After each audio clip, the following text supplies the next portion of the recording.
Quiero darle las gracias a la Embajada de España, a la Embajada del Perú,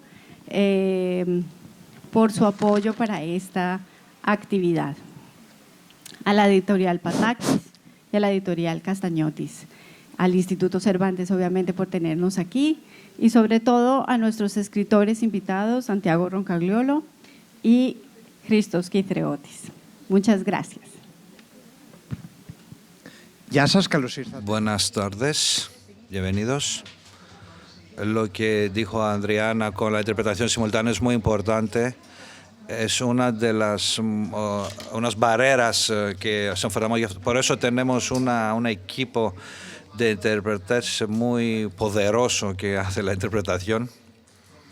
Por eso, por favor, usen los auriculares para disfrutar la charla, porque es una charla que se llevará a cabo en griego y en español. Antes de empezar, el Festival LEA es una oportunidad única para los amantes de la lectura de Grecia, no solo de Atenas, sino de Grecia también, porque muchas de estas charlas se transmiten en directo por la red. También los que tienen la oportunidad de visitar los varios lugares donde se desarrolla el Festival LEA es una experiencia única, porque tenemos invitados a escritores muy famosos y las charlas son muy interesantes también. Hablamos con gente que destacan en la literatura hispanohablante y no tenemos la oportunidad de verlos de cerca y hablar con ellos. Por eso es un placer que todas las charlas vemos la participación, mucha participación en la sala. Yo soy me llamo Miguel Samothrakis, soy encargado de prensa y de comunicación de televisión Cervantes. Tenemos Santiago Roncagliolo con nosotros de Perú, que vive en España. Es muy famoso, muy conocido. Y muchos de vosotros, yo sé muy bien que ya habéis leído de sus libros. Es un escritor muy prolífero, ha escrito muchos libros. No es la única cosa que hace. Tenemos con Christos Kythreotis con nosotros, un escritor originario de Chipre y de Grecia.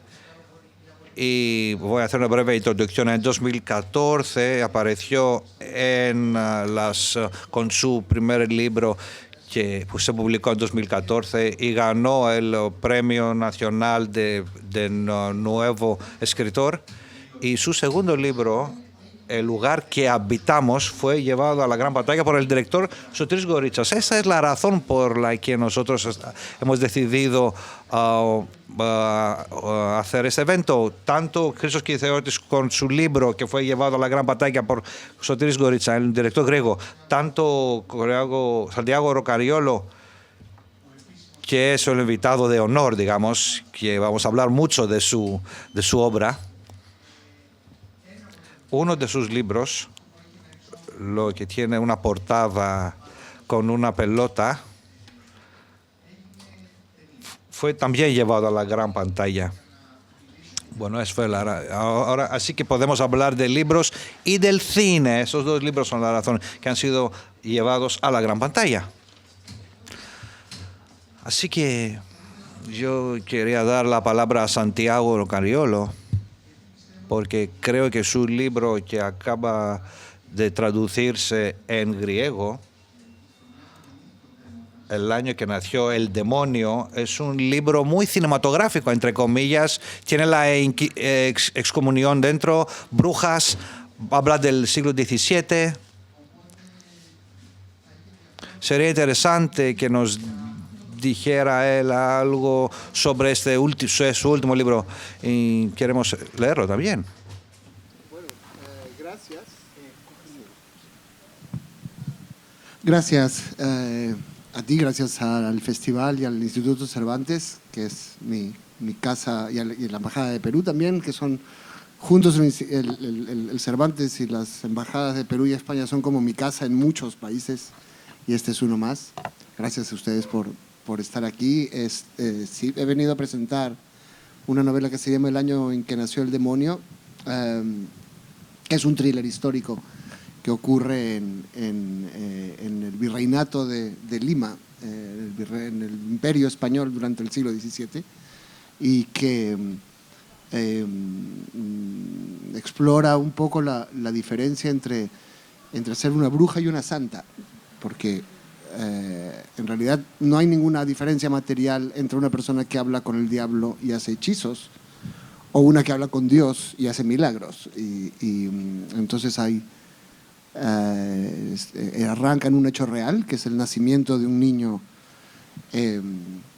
hoy diríamos con malformaciones. En ese momento se considera que es el demonio que ha nacido, y la sospechosa es una mujer de la que no se sabe si es santa o es bruja. Y una de las cosas más interesantes fue precisamente el universo visual del siglo XVII, que es como un realismo mágico, tétrico y gótico, con estigmas, con flagelaciones, con crucifixiones, que daban un universo visual muy espectacular, muy cinematográfico, aunque la gran diferencia, y seguramente de eso hablaremos ahora, es que una película con esto costaría muchos millones, porque hay que hacer una ambientación histórica y las palabras son gratis. Y creo que esa es la ventaja de los libros, que no hay ningún límite para lo que te quieras imaginar, ¿no? Que si quieres que haya un escuadrón de elefantes rosados bombardeando Atenas, en la medida en que está en tu cabeza puede estar en el papel. Si quieres producirlo para una película, va a haber un productor desesperado porque no van a poder llegar al dinero que cuesta hacer eso. Entonces, me gusta hacer las dos cosas, me gusta hacer guiones y me gusta hacer libros, pero sin duda la libertad de los libros es mucho mayor, porque llegas hasta donde llegue tu imaginación, ¿no? No tienes ningún tipo de restricción, y esta libertad es maravillosa. Perfecto, muchas gracias. No sé si has escuchado este comentario, que las películas cuestan mucho. El libro necesita solo un escritor y un portátil para escribir un libro. ¿Te ha pasado eso? ¿Tú has pensado también sobre la película, su libro, que fue llevado a gran batalla? ¿Lo has pensado eso? Buenas tardes, gracias. Es un placer estar aquí con vosotros en el Instituto Cervantes. Yo fui al otro Instituto Cervantes, me equivoqué. Quiero dar bienvenida a Santiago, es un placer compartir el escenario con él. Es verdad, lo que cuesta poco es relativo, es entre comillas.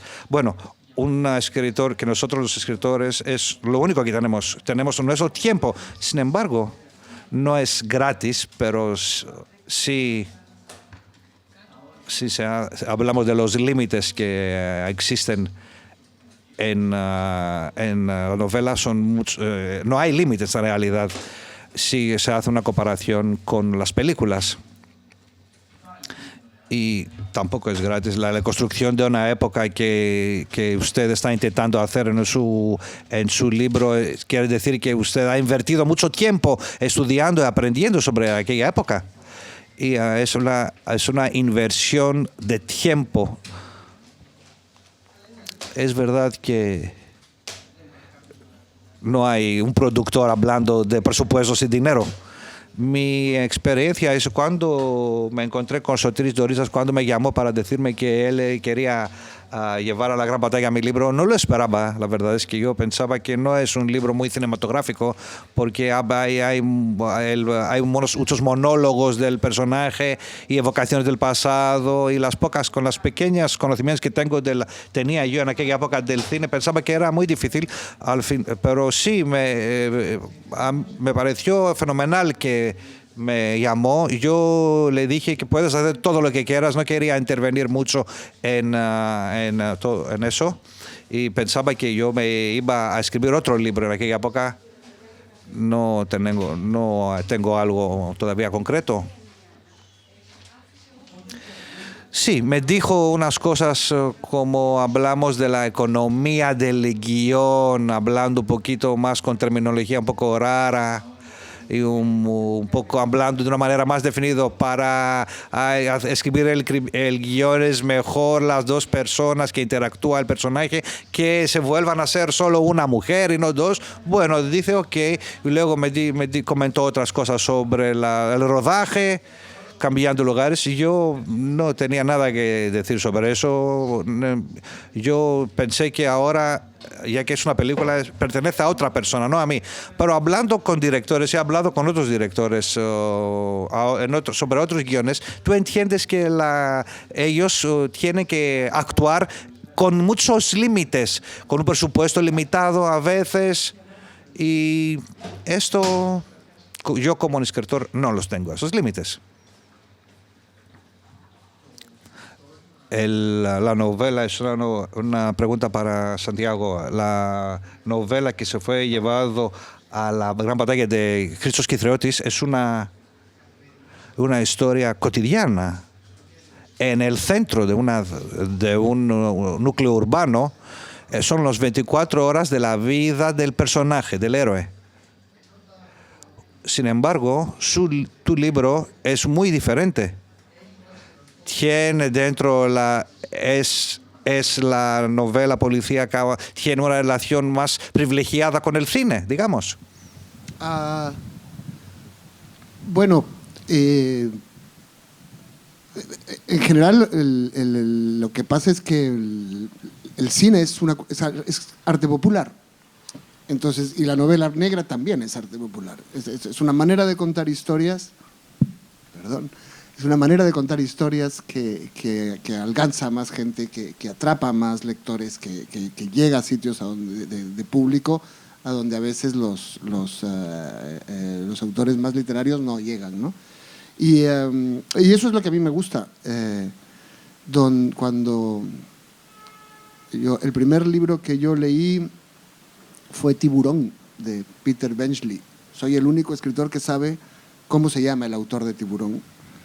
Y fue porque mi padre, que era muy de izquierda y muy obsesivo de que yo leyese, me llevó cuando tenía 8 años a una librería y dijo que escoja una novela, que ya estaba bien de leer niñerías a los 8 años, porque mi padre era un psicópata y que era hora de leer algo de grandes. Entonces me llevó a una librería. Me dijo, escoge una novela, te vas a llevar esa novela.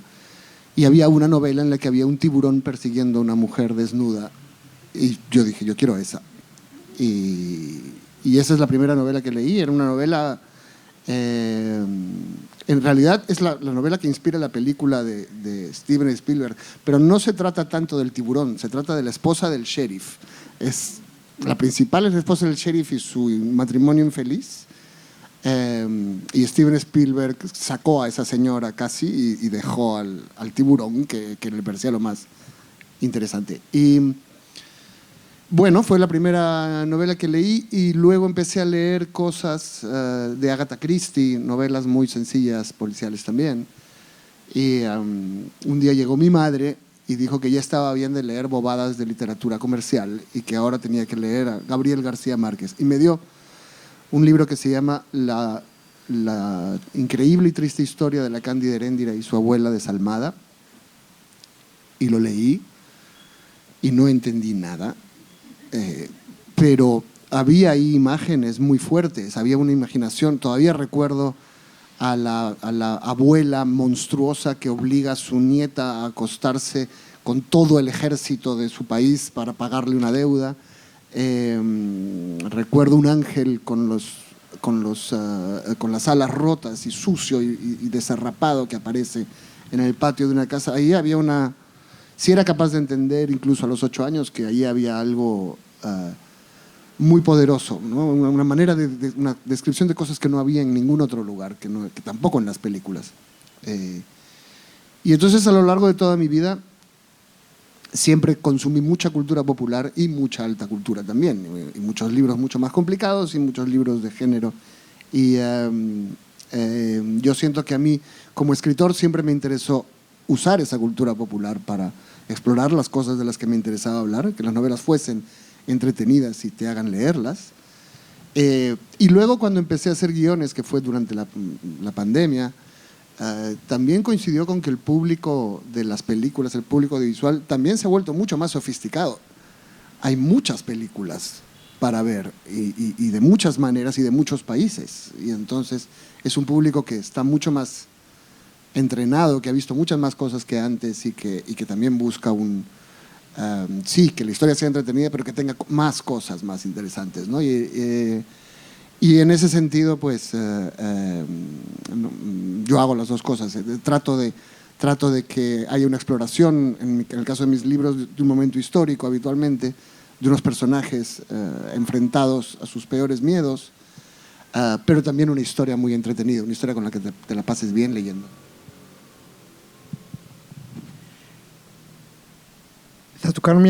Voy a hacer una pregunta sobre lo que tú acabas de decir y luego tú también puedes preguntarle a Santiago y soy seguro que tú ya tienes muchas cosas que preguntar.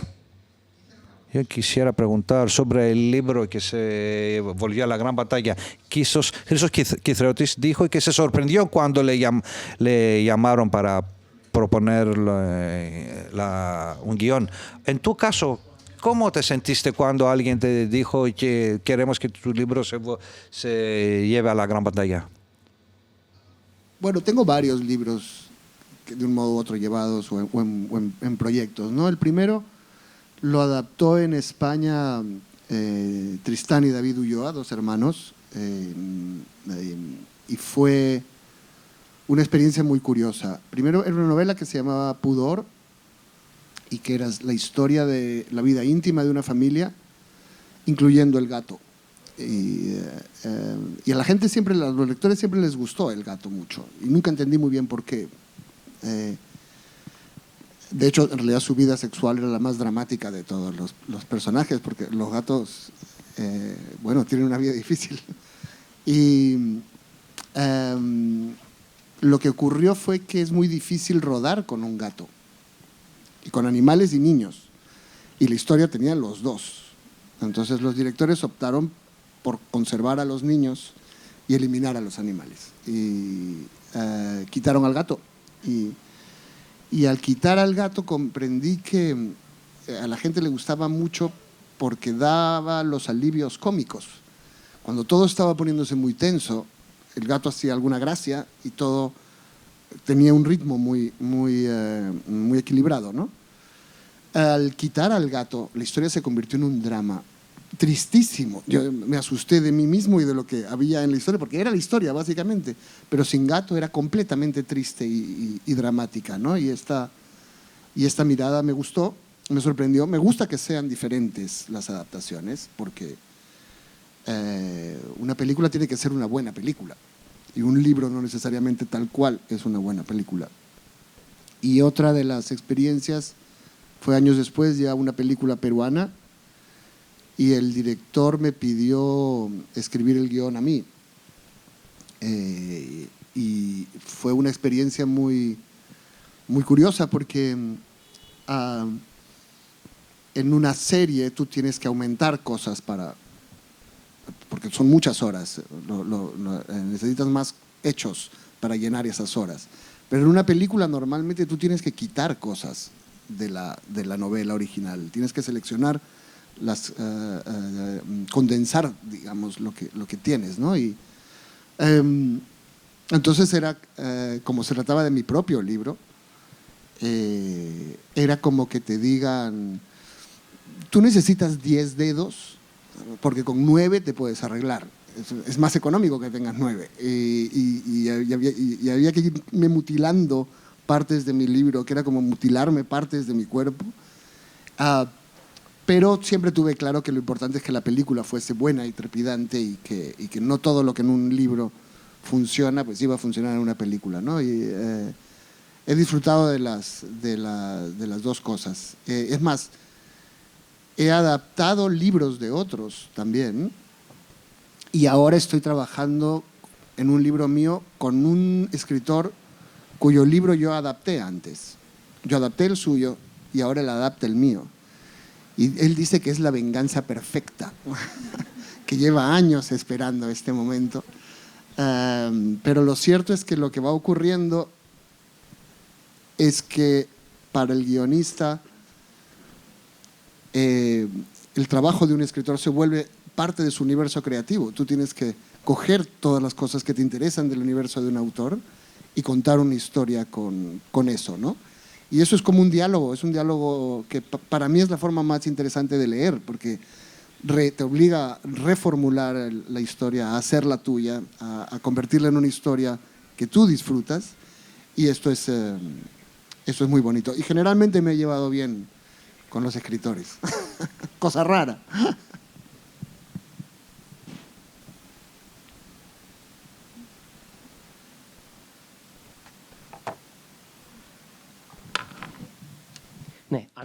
Si me permite, de lo que acabas de decir, Miguel, sobre los libros de Santiago, por lo menos los que yo he leído, en cierto modo, la forma es la literatura, la novela negra, pero la realidad es que lo que pasa esto con otros, también pasa con otros escritores latinoamericanos, es una novela social.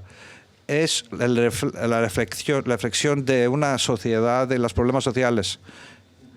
Y libros que también se ha llevado a la gran pantalla. Y la película que vamos a ver luego, La Pena Máxima, si no me acuerdo bien, si lo digo bien, en realidad, al leer estos libros, tiene la sensación que la forma de literatura noir permite que un héroe recorre toda la ciudad, sobre todo Lima, que es una ciudad grande. Es como leer una novela social urbano y hay una historia adentro que hace el lector volver a la siguiente página e intentar buscar lo que está pasando o lo que pasará. Pero lo que tiene el libro es a la manera de la novela social, que ya lo hemos visto en otros escritores, que ya es una generación de la literatura latinoamericana, a la medida que yo la conozco por lo menos, y yo intento profundizar más en esta. Creo que mi libro, por otro lado, no es así. Una escritora de Eftigia Yanek, una escritora de literatura negra, me han dicho que mi libro es como una novela noir policíaca, pero no hay un crimen. Tu héroe recorre la ciudad, tiene unos aspectos de la noir, pero no hay mucha trama. Y, por supuesto, lo que acabas de decir es que a menudo una trama policíaca ayuda a determinados directores de pensar más sobre la película, porque ellos tienen hablan más de la trama, están más fieles a la trama. Y esa trama policial les ayuda a pensar sobre esto. A menudo lo escuchas de personas que trabajan en el cine. ¿Qué dice? Cuéntame la historia en 3 líneas. Eso yo no puedo hacerlo. Si lo pudiera hacerlo, no tendría incentivo para escribir un libro. ¿Por qué hacerlo? Por supuesto, es mi experiencia. Porque ambos funcionan de manera diferente, pero bien. Yo quisiera añadir también mi visión sobre la parte de la obra de Santiago, que tú conoces más que yo, por supuesto, para hablar de la trama y de la sociedad de Perú y el fondo. Está el héroe, el Chacaltana, esta persona que yo adoro. Como todos los héroes en las novelas policiales, tiene algo muy, muy, muy interesante, que es muy minucioso, se habla del proceso siempre.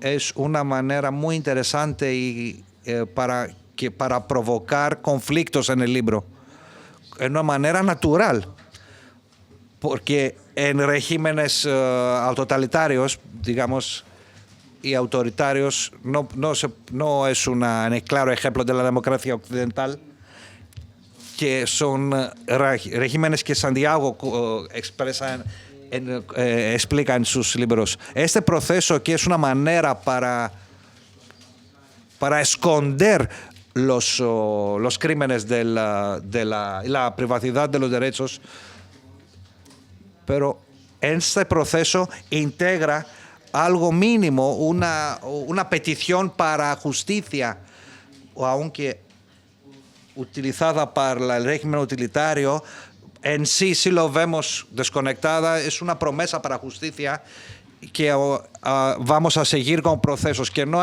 es todo totalitario. Este carácter que no aparece, no tiene una ideología fija,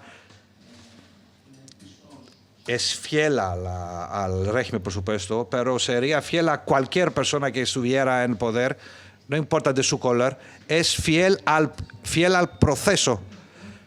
Este carácter no quiere protestar de nada. Se ha asimilado toda la narrativa, del régimen totalitario, que este proceso le da legitimación, aunque él no puede desviar del proceso, está en conflicto y a veces está en contra y con el régimen. Eso a mí me pareció una manera muy interesante, que es un carácter también que puede provocar la risa, sobre todo en la pena máxima, esta risa, esta rigidez que tiene. Sin embargo, tiene un lado muy oscuro, un lado muy grave y serio. Lo que hace son cosas conflictivas y irreprochables. Esto produce conflictos. ¿Cómo eso que funciona tan bien en la novela se ha llevado a la gran pantalla? Y quiero ver la película. Bueno, gracias. Gracias por tus palabras. Fue muy curioso cuando me trajeron las fotos del casting para hacer Chacaltana, porque en general, cuando te traen los castings, te das cuenta de que los actores son mucho más guapos que la gente normal. O sea, te traen una hoja de fotos de una gente preciosísima y maravillosa que no se parecen a la gente real. No hay gente como esta por la calle. Y en el caso de Chacaltana era especialmente terrible que fuese guapo, porque más bien yo pensaba que Chacaltana tenía que verse un poco idiota. Esa es lo que tiene, la impresión que tiene que dar en un principio, ¿no? Un tipo torpe, un tipo gris, un tipo que no te parece atractivo. Lo que pasa es que ahí, en realidad, al que le toca hacer todo eso es al actor. Y esta es otra cosa que uno está acostumbrado como escritor a controlarlo todo. Tú vas a hacer que suene de un modo, tú vas a hacer que la atmósfera sea esta, tú vas a decidir cómo se ven los personajes y cómo son sus diálogos. Y en el audiovisual tú no controlas casi nada. Tú haces un punto de partida a partir del cual el director va a dar su propia mirada, los actores van a dar su propia mirada y el actor se convirtió en Chacaltana. Y en efecto, cuando vi su trabajo me pareció que estaba muy bien y que no se parecía a él mismo en otras cosas que yo había visto antes, en las que era más guapo y más exitoso y más simpático, ¿no? Hay algo en el cine que tiene que ver con la confianza en el equipo. Nadie sabe cómo va a acabar siendo, ni siquiera el director puede prever cómo va a ser todo al final. Pero tienes que trabajar con gente en la que confíes y saber que en sus manos habrá una solución, bueno, por lo menos profesional. Y lo otro que era un reto con Chacaltana era encontrar este tipo de investigador, porque es un personaje muy curioso en términos de motivaciones. Félix Chacaltana es el único detective de la literatura que no quiere investigar, que no quiere enterarse, no quiere saber nada de lo que está ocurriendo. La realidad le va explotando en la cara. Pero eso es muy estático, es más fácil en un libro que en una película. En una película, que es uno de los primeros impactos que tuve con los guiones. En una película todo el mundo está haciendo cosas todo el tiempo y muy rápido. Entran a una casa, se conocen a una chica, pasan a la sala, se enamoran de la chica, entran al baño, se casan con ella, llegan al patio y ya se han divorciado. Todo es muy rápido en el audiovisual. Y este es un personaje muy pausado, muy parsimonioso, parecía muy poco de película, ¿no? Pero ahí la manera de propulsar esta personalidad, de aprovechar lo que nos daba, era que siempre hubiese un misterio. En realidad, yo creo que vemos las cosas, vemos las historias, no por lo que pasa, sino en espera de que pase. Cuando tú tienes una película de terror, en una película de terror es muy claro que tú estás 1 hora y cuarto esperando que aparezca el monstruo, y solamente ves pedacitos del monstruo, ves un ojo, una garra, y después de 1 hora y cuarto aparece el monstruo en pleno. Y a partir de ahí, la película es malísima, porque lo que te sostenía era el misterio, ¿no? la expectativa. Entonces hicimos lo mismo, de mucho misterio, de que siempre hubiese un misterio en una escena. Y jugamos, bueno, con lo que la sociedad sabe de los funcionarios. Ayer estuve con Petros Markaris y él dijo algo muy agudo sobre las novelas policiales que había leído, europeas y latinoamericanas. Y en las novelas europeas generalmente el que investiga es un policía. En las novelas latinoamericanas es un detective privado. Porque nosotros sabemos que la policía no va a resolver nada. O sea, sería inverosímil llamar a un policía para que te ayude, te roba. El policía. Prefieres al ladrón que al policía porque es más predecible. Y entonces jugamos con los escenarios muy burocráticos, con el Palacio de Justicia. O sea, había cosas que no están en palabras, pero el Palacio de Justicia es un símbolo de muchas cosas para un espectador peruano y en general para un espectador latinoamericano, porque son palacios similares y problemas similares. Y eso es, fuimos buscando qué cosas nos daba la historia, qué cosas nos daba el actor y qué cosas nos daba la realidad, ¿no? Como a veces la realidad, con las imágenes del Palacio de Justicia y sus sótanos, nos creaba un universo que en un libro está hecho con palabras.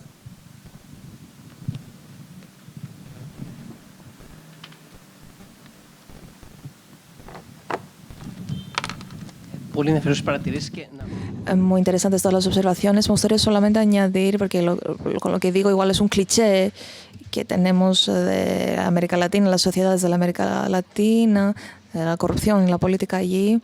Eso se ha creado también por la literatura. A mí es muy difícil imaginar una novela política que no tenga un aspecto de policía, algo negro, noir.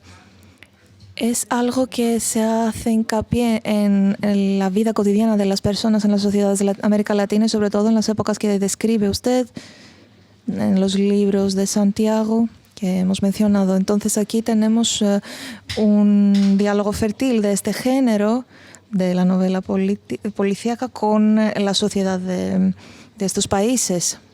Me gustaría preguntarles a los dos, hay un cliché, una pregunta que hacen muchos, que es si cuando la historia pasa desde el libro a la pantalla grande pierde algo. Alguien dice que gana, otros dicen que pierden.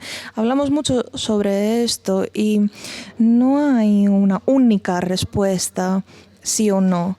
Pero la realidad es que hay pasión de parte de los lectores para un libro, que sienten ellos que lo defienden y que se distorsiona cuando se hace una película. Y luego hay pasión de la parte de los cinéfilos, de los que les gusta el cine, porque esperan que una película tenga rasgos concretos. O sea, hay fanáticos, admiradores de cada lado, del lado de amigos del cine, que quieren una perspectiva concreta, y de amigos de los libros y de la lectura que tienen su perspectiva propia. ¿Has vivido tú algo así intenso de parte de los de los amigos de los libros? ¿Ha pasado algo así? ¿Y de los lectores? O U sí, otros libros. hay como una pasión de los que leen un libro y no Sí. quieren la adaptación cinematográfica o viceversa. Lo que pasa es que es muy difícil. A ver, lo que hacemos los escritores es muy extraño y potencialmente ilegal desde el principio. Tomamos la historia de la gente y le inventamos cosas, en el caso de la ficción, le añadimos cosas, la reescribimos, la cambiamos. Y entonces lo que siempre creo que es una experiencia común a los escritores es que cuando te inspiras, tomas pedazos de la vida de gente y ellas reconocen esos pedazos. Es muy difícil para ellos entender que es una ficción. Cuando se sienten retratados, piensan que los estás exponiendo. Y en las partes que te inventas, piensan que los estás difamando. Y están furiosos por ambas cosas, ¿no? Lo mismo pasa en el proceso hacia una película. El libro forma parte de las cosas que toma un director, sobre todo en el caso del cine, pero también unos guionistas y unos productores y unos actores, toman ese libro para contar una historia que es realmente la que ellos quieren, que es otra historia. Y que si esperas ver la misma historia del libro, siempre te vas a decepcionar porque de lo que se trata es de qué película quieren contar estas personas, ¿no? Y en ese caso cambian, y además cambian muchas cosas también por la sociedad, porque la sociedad va cambiando. Me ha pasado a adaptar a la pantalla una novela negra, justamente, y la novela negra tradicionalmente ha sido un género muy masculino. Los personajes son muy de hombres por todos lados. Y en los últimos años ya es raro ver algo tan masculino. Entonces convertimos a todos en mujeres. Y entonces, claro, cambian sus historias personales. Para que los personajes femeninos sean verosímiles hay que darles otra historia. Y esto ya empieza a empujar la vida propia de la película, ¿no? Entonces, sí, hay mucha gente que no siente que las películas hablen de los libros, pero también hay directores como Stanley Kubrick que cogía novelas que nunca habían sido tan importantes y las convertía en películas extraordinarias. Realmente depende no solamente de lo que quiere hacer el que cuenta la historia, o el director, o el escritor, sino también de lo que espera el que la ve. El que la ve espera unas cosas o espera otras. Y si espera la novela, muy posiblemente se va a sentir frustrado. Pero la idea es que se sienta satisfecho si espera una buena película, ¿no? Eso es lo que debería conseguir la película.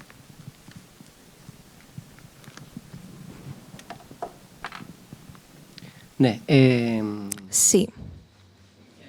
La verdad es que, en general, los lectores sistemáticos, que son muy pocos, tienen una relación más estrecha con el libro, pasan más tiempo con el libro que con una película, y imagino que generalmente el lector que ha leído el libro y le ha gustado va a ser muy precoz con la película, independientemente de lo buena que sea. Y no sé si pasa también al revés, lo contrario, o sea, una película que ha sido muy famosa y luego alguien que le gusta mucho el cine va a leer el libro y la idea previa que tiene ya va a afectar mucho su proceso de lectura, por supuesto. O sea, yo que he escrito el libro, ahora veo que el director ha puesto caras a los héroes. Esto es algo que no existe en el libro. En el libro igual ni siquiera describes la cara de un personaje. Es un motivo por los que es más tardío el proceso de construir la personalidad de los personajes en los libros, porque tienes que identificarlos por algo. Entonces esto lleva tiempo. Pero en el cine simplemente les pones a una cara a los personajes, y esta es la manera clásica con la que el público puede destacar, individualizar a la gente que ve en la pantalla, pero eso no es suficiente. Es una manera muy rápida simplemente de hacerlo. Me he perdido un poco. Ha sido muy complicada. ¿Tú has tenido una historia con algún fan? No, lo que quiero decir es que todos estos rasgos, características de la aproximación y proceso más tardío, relantino, por la relación más estrecha que tiene el lector con el libro, en general, los lectores de libros van a preferir siempre el libro ante la película. En concreto, en el caso de mi libro, porque existe la relación estrecha del héroe con sus padres, sobre todo con su padre, que en el libro se expresa a través de la mirada, de la perspectiva del hijo. En la película no es así, porque Sotiris Goritsas es un antiguo director de la generación pasada, anterior que la mía, y dice que yo me he identificado muchísimo con el padre. Y yo dije, hoy. Y me dice, yo lo voy a investigar a través de también la perspectiva del padre. Y le dije, ok, es tu película. Sabía que no iba a hacer algo para insultar el libro, sí que ha hecho algo muy bonito, pero eso, por supuesto, genera tensiones con los lectores, los que les han gustado el libro y entraron en la perspectiva del héroe, que es el hijo, y vieron con una mirada más negativa quizás las cosas que se aproximan más a la perspectiva del padre. Sí, eso era algo que pasaba. Pero mi padre también se alegró mucho por esto, debo decir, esa perspectiva, que no sé si él ha leído el libro, por cierto, mi propio padre, pero sí que ha visto la película. Y es verdad que el padre de la película no es mi verdadero padre, sí que hay rasgos en común, pero el libro no es autobiográfico, los acontecimientos son inventados. No puedes, por supuesto, alejarte mucho de la sensación de que has robado momentos de la vida de tu entorno y la vida de los demás, como Santiago ha dicho, pero creo que los humanos tienen la tendencia a sentirse ofendidos cuando creen que han entrado en una relación, incluso si esa narración es un cumplido en realidad para ellos, un piropo. Y porque creo que piensan que pierden el control al ver sus vidas allí representadas. Entonces sí que el padre del libro está inventado, pero también tiene cosas en común con mi padre. Por ejemplo, mi padre tendría la tendencia de creer que tiene muchas cosas en común con él. Se ha alegrado mucho con la manera de representar al padre en la película. Y, en todo caso, todo esto, las interpretaciones diferentes de la película me han ayudado a entender por qué a algunos lectores no les han gustado esta parte de la película. Es una experiencia personal. Como lector y espectador de películas, creo que como yo soy un lector, soy más lector que espectador, creo que la relación entre lector y libro es demasiado estrecha y dices que, alguien ha entrado en esta relación especial que he tenido yo con el libro y ha hecho algo diferente. O patera sucia, vas a tu biblio y de Tidenia.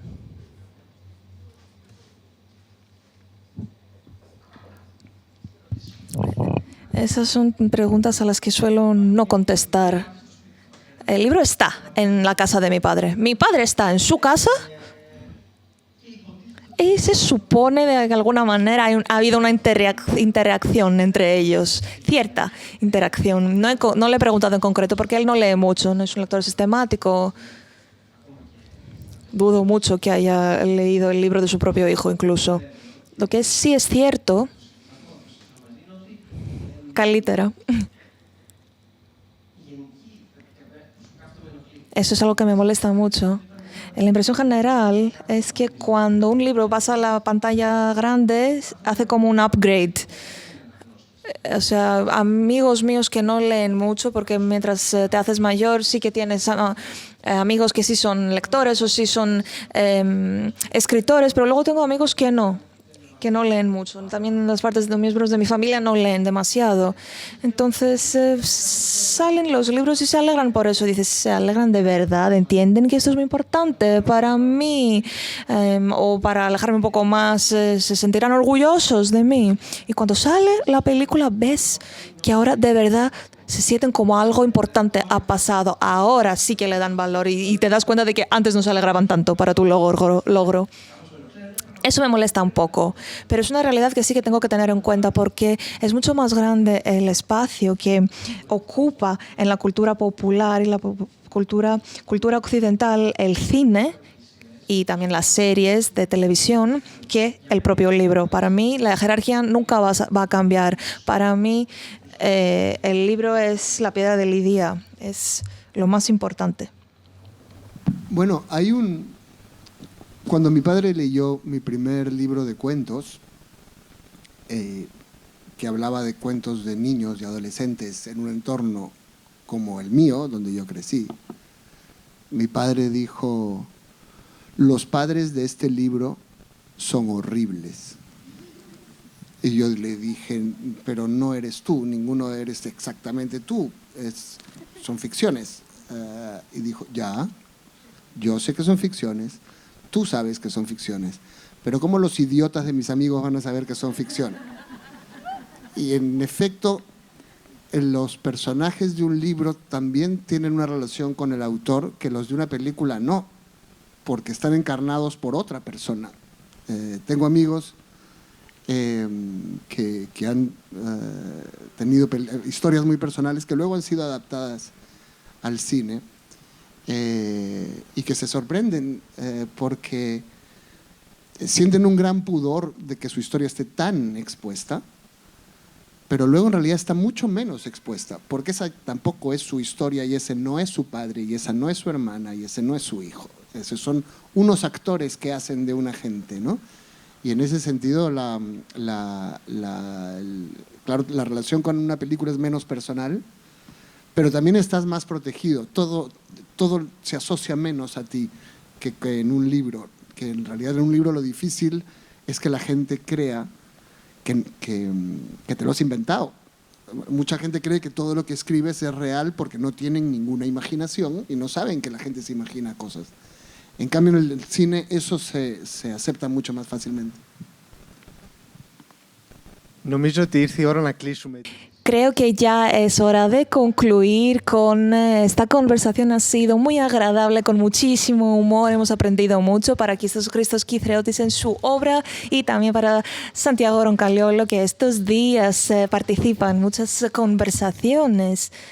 Y es un gran placer y alegría tenerle aquí porque se viene desde muy lejos. O sea, que entonces les deseo buena continuación del festival y nos vemos pronto. Muchísimas gracias. Gracias. Ευχαριστώ. Ευχαριστούμε. Ευχαριστώ, καληνύχτα.